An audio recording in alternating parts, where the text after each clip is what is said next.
Praise the Lord, सबको जय मसीह की। मेरा नाम शीना है और मैं राजस्थान अलवर ज़िले से बिलोंग करती हूँ और मैं परमेश्वर का बहुत धन्यवाद करती हूँ कि परमेश्वर ने मुझे अपनी गवाही देने का मौका दिया है। मैं जब 1.5 से 2 साल की थी तो मुझे अस्थमा की बीमारी थी और बीमारी इस तरह से हैवी होती जा रही थी। लगातार मेडिसिन्स और इंजेक्शंस इसी के ऊपर डिपेंड थी। मेरे जो घर के हालात थे वो अच्छे नहीं थे। हमारे घर के अंदर कलेश रहता था, उस वजह से मैं डिप्रेशन में जा रही थी। मैं बताना चाहती हूँ, मैं राजस्थान से हूँ। मेरी मदर है जो वो एक क्रिश्चियन फैमिली से बिलोंग करती हैं और वो केरला से हैं। मेरे फादर हैं राजस्थान अलवर डिस्ट्रिक्ट से ही हैं। मेरी मदर क्रिश्चियन फैमिली से बिलोंग तो करती थी, बट क्रिश्चियंस का मतलब क्या होता है, जीसस कौन है, प्रभु यीशु मसीह के बारे में मुझे कुछ नहीं पता था। मम्मी की शादी होने के बाद, जब पापा से मम्मी की शादी हुई, उसके बाद मम्मी हिंदू देवी देवताओं की ही पूजा करती थी और जितने भी हिंदू फेस्टिवल्स होते हैं, त्यौहार, तीज त्यौहार होते हैं, दिवाली, दशहरा, होली, रक्षाबंधन, जो भी त्यौहार होते हैं उन सब को हम शुरू से ही मानते थे और इसी तरह से हमारा जीवन चल रहा था। बट मैं बताना चाहती हूँ कि इन रिवाजों को तो हम फॉलो कर रहे थे, लेकिन दिल में शांति नहीं थी। जैसे एक इंसान के लिए जीवन जीना ज़रूरी होता है, वो जीवन से हम अलग चल रहे थे। मेरा जो जीवन था वो बीमारी का था, साथ में जिस तरह से मैं बढ़ती गई एज में और मेरे जीवन में पाप, नशा, हर प्रकार की बुराई वो भर चुकी थी। मेरी जो रुचि थी वो पढ़ाई में ज़्यादा थी, बट जो मैं स्पोर्ट्स में जाना चाहती थी, लेकिन मैं अस्थमा की जो बीमारी है उस वजह से मैं नहीं कर पाती थी। तो मुझे लगता था स्पोर्ट्स लाइन में मेरे लिए नहीं है। मैं पढ़ाई करूँगी और एक अच्छी पोस्ट पे मैं जाऊँगी और मैंने डिसाइड किया कि अब मैं आगे की स्टडी के लिए जयपुर जाऊँगी और वहाँ मैं सीए बनकर ही मैं घर पे वापस आऊँगी। मैंने तय कर लिया था कि मैं अब मेरा पूरा फोकस स्टडी पे रहेगा, मेरे नाम के आगे सीए ही लगेगा। और 12th में अगर मैं बताऊँ तो मेरी परसेंटेज काफ़ी हाई बनी थी, अच्छी बनी थी और मुझे राजस्थान गवर्नमेंट की तरफ से सर्टिफिकेट मिला था, गार्गी प्राइज़ मिला था और काफ़ी अच्छा अमाउंट भी मिला था। मैं बहुत खुश थी। जब मैंने डिसाइड किया कि मैं जयपुर जाऊंगी आगे की स्टडी के लिए, अपना कॉलेज है और सीए कंप्लीट करूंगी, तो मैं जयपुर आ गई। 2012 में 12th पास किया, उसके बाद मैं जयपुर शिफ्ट हो गई थी, पीजी में रहने लगी थी।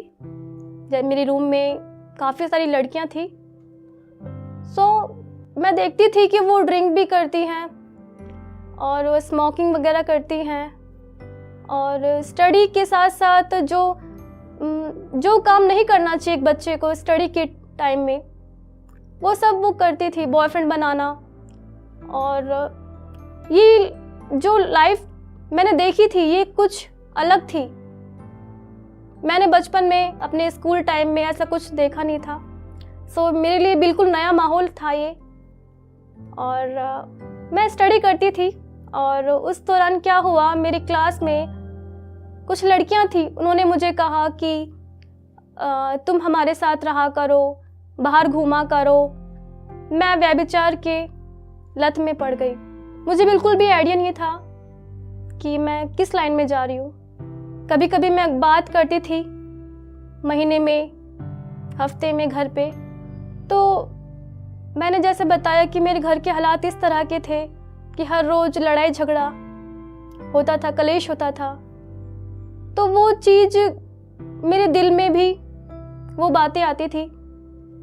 और जैसे एक छोटा बच्चा बचपन से ही अपने मम्मी पापा को लड़ाई झगड़ा करते हुए देखता है, तो उसके अंदर नफरत, जलन, जो गुस्सा है वो भी धीरे धीरे आ जाता है। तो मेरे अंदर जलन और गुस्से की भावना थी। मैं बताना चाहती हूँ 2016 में मैंने एक कॉल सेंटर में कस्टमर केयर में जॉब करना शुरू कर दिया। और जॉब के दौरान ऐसा हुआ कि मेरी दोस्ती गलत संगत में पड़े हुए लड़कों से हो गई। ऑफिस में जो लड़के थे हेल्प तो करते थे, बट उनकी जो लाइफ थी वो एक पाप से भरी हुई ज़िंदगी थी। मैं बताना चाहती हूँ कि एक समय ऐसा आया कि मुझे भी उनके साथ रहना अच्छा लगा। जब वो पार्टी करने जाते थे, शराब पीते थे, तो मैं भी उनके साथ इंटरेस्ट दिखाने लगी। 2016 में मैंने शराब पीना शुरू कर दिया। व्यभिचार मुझे अच्छा लगने लगा। और 2016 के बाद कुछ ऐसा हुआ कि हर महीने मेरे इंजेक्शंस थे जो जिन्हें लगाने के बाद मुझे आराम मिलता था सांस में, अस्थमा की बीमारी में, तो वो हर रोज ही लगने शुरू हो गए थे।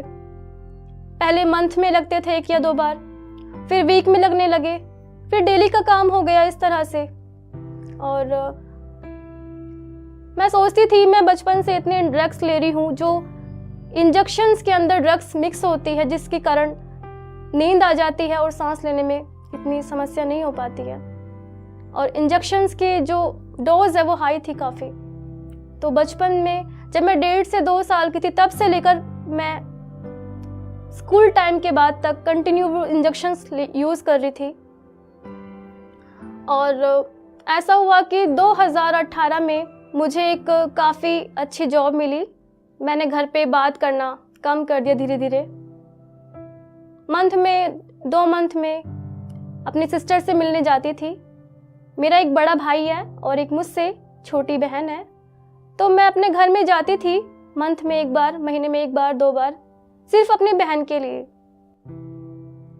थोड़ा लगाव था मेरा उससे और उसका भी मुझसे, लेकिन जो मम्मी पापा और भाई के लिए जो मेरा प्यार था वो ना के बराबर था। मुझे लगता था ये लोग मुझे प्यार नहीं करते। और मेरा स्कूल टाइम में कोई दोस्त भी नहीं रहा, कॉलेज टाइम में कोई दोस्त भी नहीं रहा था। लेकिन जब मैं जयपुर आई, दोस्त तो बहुत सारे मिले मुझे। उस माहौल में रहकर मैं भी पूरी तरह से पाप में डूब रही थी। मुझे पता था मैं गलत संगत में हूँ, लेकिन मैं कंट्रोल नहीं कर पा रही थी। मेरा व्यभिचार का जो आदत था वो हर दिन बढ़ता जा रहा था। 2019 में ऐसा हुआ कि जिस कंपनी में मैं जॉब कर रही थी उसमें एक सर थे, तो उन्हें पता लगा मेरी मदर है जो वो क्रिश्चियन फैमिली से हैं। तो मुझे बोलते थे क्रिश्चियंस लोग होते हैं वो धर्म परिवर्तन करवाते हैं, वो लालच देते हैं, हिंदुओं को ईसाई बना देते हैं। इस तरह के शब्द मैं सुनती थी उनके मुंह से। वो हर रोज कुछ ना कुछ क्रिश्चियंस के लिए, जीसस के लिए, प्रभु यीशु मसीह के लिए कुछ शब्द बोलते थे, वर्ड्स बोलते थे। शुरू में मैंने इग्नोर किया क्योंकि मुझे नहीं पता था प्रभु यीशु मसीह कौन है और क्रूस पर उन्हें किन लोगों ने मारा, लटकाया। तो मैं कुछ जवाब दे नहीं पाती थी। जो बाइबल होती है मैंने कभी खोल के देखी नहीं, ना मेरे पास कभी कोई बाइबल थी, ना मेरा कोई दोस्त हुआ क्रिश्चियंस में। मैं कुछ जवाब दे नहीं पाती थी उन्हें। 2019 में ही ऐसा हुआ, जो मेरे सर थे ऑफिस में मुझे टॉर्चर करने लगे, सिर्फ इसलिए कि मेरी मम्मी हैं वो क्रिश्चियन फैमिली से हैं इसलिए। लेकिन मैं उन्हें जवाब देती थी कि सर मेरी मदर क्रिश्चियन फैमिली से बिलोंग तो करती हैं, बट क्रिश्चियन लाइफ नहीं जीती, क्योंकि ना वो चर्च जाती हैं, वो सिर्फ मूर्ति पूजा करती हैं और जिस तरह से हिंदू धर्म में रिवाज पूरे होते हैं उसी तरह से फॉलो करती है। लेकिन ऐसा हुआ कि एक दिन बहुत ज़्यादा मुझे टॉर्चर कर दिया और मैं ऑफिस जाती थी 9 बजे और शाम के 6 बजे वापस आती थी। 2019 में ऐसा हुआ कि मेरे सर ने जीसस के लिए कुछ बहुत गंदा वर्ड यूज़ किया और मुझसे वो बर्दाश्त नहीं हुआ। हालांकि मैं जानती नहीं थी प्रभु यीशु मसीह कौन है, लेकिन मेरी सोच थी कि जो भी है, लेकिन किसी गॉड के लिए इस तरह का वर्ड यूज़ करना सही बात नहीं है, क्योंकि हम इंसान हैं।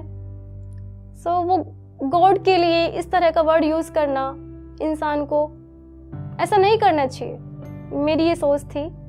लेकिन वो सर अपनी हरकतों से बाज नहीं आते थे, हर दिन टॉर्चर करते थे। तो मैं सह रही थी, मैंने काफ़ी सहा। ये बात मैंने किसी को बताई नहीं, क्योंकि कोई क्लोज दोस्त नहीं था मेरा जिससे मैं अपने दिल की बात शेयर कर पाऊँ। मैं अपने रूम पे आई जहाँ मैं रहती थी रेंट के मकान में, और 7 बजे मैं अपने रूम पर पहुँची। मैंने अपना पर्स रखा, मैंने अपने जूते निकाले और मैं बैठ गई अपने बेड पे। और उसी टाइम वो ऑफिस की बात मुझे याद आने लगी, जिस तरह से सर ने यूज़ किया था प्रभु यीशु मसीह के लिए शब्द। सोचते सोचते जब भारी चिंता में डूब गई तो मुझे एक फिर से बीमारी का सामना करना पड़ा। अस्थमा का अटैक फिर से आया। ये जो अटैक था मैं इसे झेल नहीं पा रही थी, सहन नहीं कर पा रही थी। मैंने सोचा क्यों ना मैं आत्महत्या कर लूँ। अगर मैं आत्महत्या कर लूँगी तो सब ठीक हो जाएगा, मेरे जो हालात हैं उससे मुझे छुटकारा मिल जाएगा। तो मैंने 2019 में तय किया कि आज मैं आत्महत्या कर लूँगी। मेरे लिए वो दिन आखिरी दिन था, क्योंकि मुझे पता था ये दिन लास्ट है, इसके बाद मैं इस दुनिया में रहूँगी नहीं। और जो मेरे घर के हालात की वजह से मेरे दिमाग पे जो असर था, कलेश झगड़े की वजह से, गाली गलौज की वजह से, तो मैं सोच रही थी उससे भी छुटकारा मिल जाएगा। एक तरफ से मेरी बीमारी की समस्या, अस्थमा की समस्या, एक तरफ से घर का कलेश और एक तरफ से सर का टॉर्चर। तो मैं इससे बहुत ज़्यादा परेशान हो चुकी थी। ऑफिस से आने के बाद मैंने फांसी का फंदा तैयार कर लिया। मैंने सोचा क्यों ना आज मेरी जिंदगी का आखिरी दिन है, तो क्यों ना अपनी भड़ास इन देवी देवताओं पर मैं निकाल दूं, क्योंकि इनको मैं बचपन से मानती आ रही हूँ। मरना तो है, मरने के बाद कहाँ जाऊंगी कुछ आइडिया नहीं था। और मैं बताना चाहती हूँ, मैं मंदिर तो जाती थी, साथ में मैं मस्जिद भी जाती थी, अल्लाह को भी विश्वास करती थी और गुरुद्वारे में भी जाती थी, मत्था टेक के आती थी। तो मैं उनको भी नाम लेके पुकारने लगी कि अल्लाह कहाँ है, गुरु कहाँ है, मेरे देवी देवता हैं जो करोड़ों की संख्या में, वो कहाँ है, कोई है तो बचा लो, वरना आज मैं जा रही हूँ, इस दुनिया से जा रही हूँ। और 7 बजे से लेकर रात के 12-1 बजे तक मैं रोती रही। उस दिन मैं इतना रोई जितना कि जिंदगी में कभी नहीं रोई थी। और उन आंसुओं से, आंखों में जो आंसू थे, मेरे कपड़े, मेरी बेडशीट जहाँ पर मैं बैठी थी, वो भीग गई। और ऐसा हुआ 1:30 बजे करीब मेरी आंख लग गई और मुझे नींद आने लगी, मैं सो गई। 4 बजे करीब ऐसा हुआ कि मेरे सामने एक बहुत ज़्यादा रोशनी से भरा हुआ, मुझे ऐसा दिखा कि कुछ मेरे सामने है। और वो रोशनी इस प्रकार की थी जैसे कि प्रभु यीशु मसीह को क्रूस पर लटकाया गया था, तो उनके दोनों हाथ क्रूस पे लटके हुए थे, तो उस तरह की वो रोशनी थी। और मैं अपने बेड से उठ गई, उस रोशनी को देखकर मैं उठ गई। मेरे बेड से कुछ ही दूरी पे वो रोशनी थी। मुझे ऐसा लग रहा था कि वो रोशनी कह रही है कि मैं तेरे साथ हूं। महसूस हुआ कि ये प्रभु यीशु मसीह है। और वो इतनी ज्यादा रोशनी थी, वाइट कलर की, बिल्कुल सफेद, तो मैं उसको फेस नहीं कर पा रही थी। और मैंने अपने दोनों हाथों से आंखों को बंद कर लिया। प्रभु यीशु मसीह मेरे पास आए एक कदम बढ़ाने के बाद, और उन्होंने अपना हाथ मेरे सर पे रखा। जो स्पर्श था वो इतना अद्भुत था जो मैंने कभी अपनी जिंदगी में महसूस नहीं किया। और प्रभु यीशु मसीह ने मुझे कहा, वो जो रोशनी थी, जैसे कि बाइबल में लिखा है, प्रभु यीशु मसीह संसार में ज्योति बनकर आए, इसलिए वो ज्योति मेरे पास आई। प्रभु यीशु मसीह मेरे पास आए और मेरे सर पे हाथ रख के कहा, इतनी मधुर, इतनी मीठी आवाज में कहा जो मैंने आज से पहले कभी नहीं सुनी थी, कि बेटी मैं तुझसे प्यार करता हूँ। जब मैंने इन शब्दों को सुना पहली बार, इतनी प्यारी, इतनी कोमल आवाज में कि बेटी मैं तुझसे प्यार करता हूँ, और उसके बाद वो रोशनी गायब हो गई। मैं खुश भी थी और थोड़ा डर भी लग रहा था। जैसे कि मैंने बताया, मेरे फादर हैं, मेरे पापा हैं, हिंदू फैमिली से बिलोंग करते हैं, मैं एक ब्राह्मण फैमिली से हूँ। तो मुझे लगा अगर मैं घर पे बताऊंगी ये बात कि मैंने प्रभु यीशु मसीह को देखा या प्रभु यीशु मसीह की कोई बात करूं, तो पापा को कहीं गुस्सा ना आ जाए और मुझे डांट ना पड़ जाए। इस वजह से मैंने ये बात किसी को नहीं बताई। लेकिन मैं चाहती थी कोई ऐसा मिले मुझे, कोई दोस्त, कोई ऐसा क्लोज, जिससे मैं बता सकूं कि हाँ, मैंने एक अद्भुत परमेश्वर को देखा, एक अद्भुत रोशनी को देखा। वो रोशनी यीशु मसीह है। मैं सोच रही थी अगर ये बात मैं किसी को शेयर करूं, किसी को बताऊं, तो पता नहीं कोई विश्वास करे नहीं करे, क्योंकि ये रोशनी मैंने देखी थी, वो दर्शन मैंने देखा था। तो 2019 के बाद 2020 आ गया। फरवरी में ऐसा हुआ, मैं जिस ऑफिस में काम कर रही थी उसी ऑफिस में वर्किंग टाइम में करीब 10 बजे सुबह के मैं कंप्यूटर पे टाइपिंग कर रही थी, काम कर रही थी अपना, और मेरे पीछे से एक आवाज़ आई। वो आवाज़ उसी तरह की थी जिस तरह से पहली बार मैंने प्रभु यीशु मसीह की आवाज़ सुनी थी। सेम वही आवाज़ मेरे कानों में आई और वो आवाज़ कह रही थी, मैं तुझे चंगा करूँगा। आवाज़ वही आवाज़ जो मैंने उस दिन सुनी थी, मीठी आवाज़, अद्भुत आवाज़। वो आवाज़ किसी इंसान की नहीं। मुझे महसूस हुआ शायद वही प्रभु यीशु मसीह है। जब मैं सुसाइड करने के लिए जा रही थी, जिस दिन सुबह 4 बजे मुझे दर्शन दिया था, ये वही प्रभु यीशु मसीह है। मैं काम करते करते सोच रही थी कि शायद किसी ने पीछे से आवाज़ तो नहीं दी, लेकिन मुझे महसूस हुआ नहीं, ये प्रभु यीशु मसीह की ही आवाज़ है। और उसके बाद ऐसा हुआ कि मेरे ऑफिस में, मेरी टीम में एक मेंबर था। मैंने उसे ये बात शेयर की कुछ हिम्मत करके कि शायद वो मेरी बात को सुने, और मैंने उसे सब बताया कि मैंने प्रभु यीशु मसीह को देखा 2019 में, और मेरे कानों में आवाज़ आई, मैं तुझे चंगा करूँगा। उससे मैंने अपनी बात कही, शेयर की। तो मैं चाहती थी मैं किसी चर्च में जाऊं और मैं प्रार्थना करूं, प्रार्थना करवाऊं अपने लिए, या जो भी चर्च में होता है वो मैं करना चाहती थी। मेरा विश्वास आया कि शायद प्रभु यीशु मसीह मुझे बचाना चाहते हैं, उस मौत से बचाना चाहते हैं। तो मैंने एक अपने दोस्त को ये बात कही, क्या तुम मेरे साथ चर्च चलोगे? तो उन्होंने कहा, नहीं, मैं नहीं जा सकता, 1 महीने बाद में चलेंगे। और फिर मैंने दूसरे दोस्त से कहा, मैंने उनसे पूछा, क्या आप मेरे साथ चर्च चलोगे? तो उन्होंने मुझे जवाब दिया, मैं चर्च के बाहर खड़ा हो जाऊंगा, मैं चर्च के अंदर नहीं जाऊंगा। तो मुझे ये थोड़ा अजीब लगा, लेकिन मैंने ये बात अपने ऑफिस के जो मेंबर से पूछी, जिससे मैंने अपने दर्शन के बारे में बताया था, किस प्रकार प्रभु यीशु मसीह ने मुझे दर्शन दिया। मुझे कहा, मैं तुझे चंगा करूंगा। तो मैंने जब उससे पूछा कि क्या तुम मेरे साथ चर्च चलोगे, तो उन्होंने कहा कि हाँ, मैं चर्च चलूंगा। तो उन्होंने कहा, हाँ, मैं चलूंगा, कोई दिक्कत नहीं है, कोई समस्या नहीं है, मैं रेडी हूँ, कब जाना है? मैंने बोला, इसी वीक। उन्होंने कहा कि इसी वीक तो कैसे जाना होगा, छुट्टी लेनी पड़ेगी, सर से, बॉस से, ऑफिस के बॉस से परमिशन लेनी पड़ेगी। और मैंने आपको बताया, मेरे बॉस ऑलरेडी मुझे पसंद नहीं करते थे क्योंकि मेरी मदर क्रिश्चियन थी।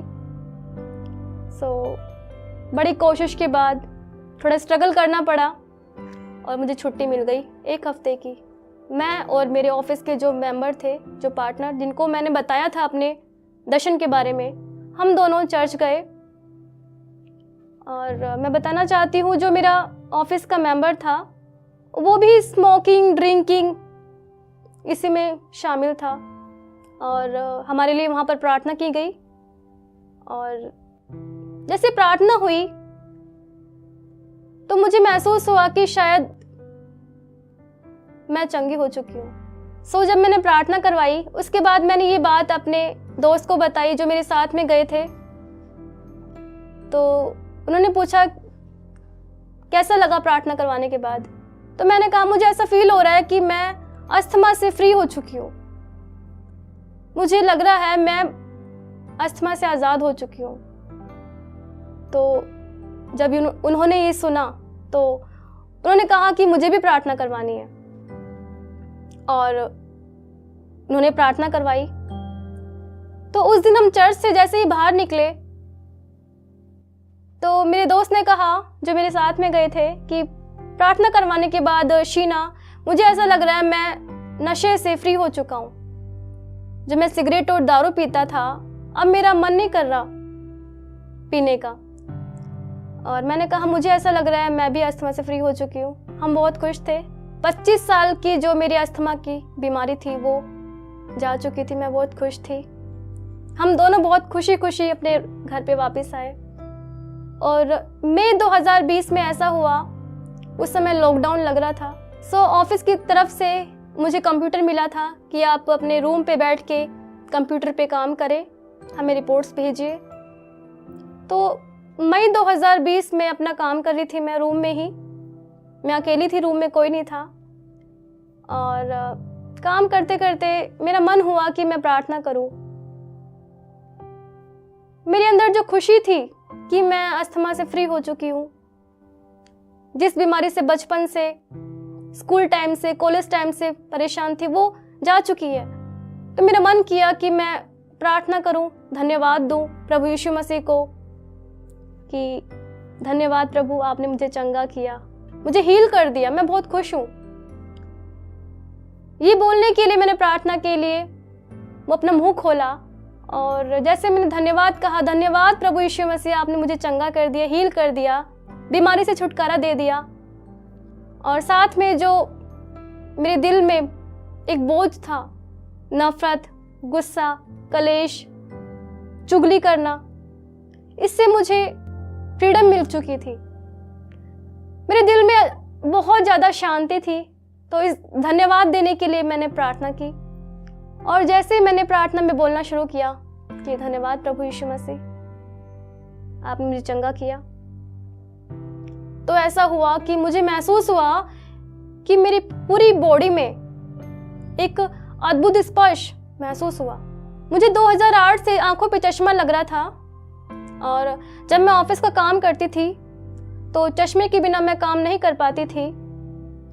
और इस समय जो मुझे महसूस हुआ कि मेरी आंखों पर किसी ने स्पर्श किया है, और 45 मिनट के बाद में मुझे महसूस हुआ कि मेरी आंखें अच्छी हो गई हैं। मैंने चश्मा लगाया और कंप्यूटर पे काम करने बैठी तो मुझे कुछ दिखाई नहीं दे रहा था, धुंधला बिल्कुल। और जैसे मैं चश्मा हटाती हूँ तो देखती हूँ आंखें बहुत अच्छी हो चुकी है, आंखों में रोशनी बढ़ चुकी है, और मुझे ऐसा लग रहा था मेरी अभी अभी नई आंखें बनी हैं। और मैं खुशी के मारे अपने रूम में नाचने लगी और प्रभु यीशु मसीह, जीसस क्राइस्ट का मैं बहुत धन्यवाद करने लगी। और उसी दिन से मैंने तय कर लिया कि मैं दुनिया के हर कोने में जाके प्रभु यीशु मसीह के बारे में लोगों को बताऊंगी, लोगों को समझाएंगी किस प्रकार प्रभु यीशु मसीह इंसानों को प्यार करते हैं और दुख दर्द से आज़ाद करना चाहते हैं, इंसान का जीवन बदलना चाहते हैं, एक अच्छी लाइफ देना चाहते हैं, ना सिर्फ चंगाई करना चाहते हैं बल्कि हमारा जीवन, हमारा स्वभाव, हमारा व्यवहार प्रभु बदलना चाहते हैं।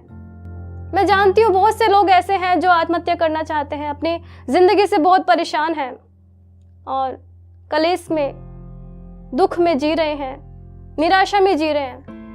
मैं बताना चाहती हूँ एक है जो आपको उम्मीद, आशा देना चाहता है, वो प्रभु यीशु मसीह है। और अभी कुछ समय पहले प्रभु यीशु मसीह ने मुझ पर अनुग्रह किया, दया की, और मैंने एक छोटी सी पोएम लिखी, एक कविता लिखी जिसमें मेरी जीवन की गवाही है, मैं आपको सुनाना चाहती हूँ। वो कविता इस प्रकार से है। यीशु तू भला है, प्रभु तू महान है, यीशु तू भला है, प्रभु तू महान है, जिसने मुझे नया जीवन दिया वो सिर्फ तू है। यीशु तू अच्छा है, प्रभु तू सच्चा है, जिसने मेरे पापों को माफ किया वो सिर्फ तू है। मेरी जिंदगी उदास सी थी, मेरी जिंदगी उदास सी थी, खालीपन के अलावा कुछ ना था। हर पल सहमी सी रहती थी, गम और बीमारी का बादल सा छाया था। यीशु तेरे आने से मेरी जिंदगी बदल गई, यीशु तेरे आने से मेरी जिंदगी बदल गई। थामा जब तूने मेरा हाथ तो मेरी सोच बदल गई। तूने जब अपने प्यार की बारिश मुझ पर की, तूने जब अपने प्यार की बारिश मुझ पर की, तो मेरी आत्मा जैसे नई हो गई। जिसने मुझे जीने की एक नई आशा दी वो सिर्फ तू है, जिसने मेरा दिल बदला वो सिर्फ तू है। जिंदगी में अब सिर्फ शांति और आनंद है, जिंदगी में अब सिर्फ शांति और आनंद है। यीशु मेरे जीवन का मकसद सिर्फ तू है। मेरे ख्वाबों और सोचों में सिर्फ तू है प्रभु, मेरे ख्वाबों और सोचों में सिर्फ तू है प्रभु। जिंदगी की आखिरी सांस भी तेरे नाम है प्रभु। यीशु तो भला है, प्रभु तो महान है, जिसने मुझे नया जीवन दिया वो सिर्फ तू है। Praise the Lord. सबको जय मसीह की। How do you start your day? आप अपने दिन की शुरुआत कैसे करते हैं? आओ एक ऐसे दिन की शुरुआत करें जो परमेश्वर के साथ होता है। विजनरी टीवी पर। और अब बाइबल स्टडी कीजिए कभी भी और कहीं भी, विजनरी टीवी और रेडियो पर।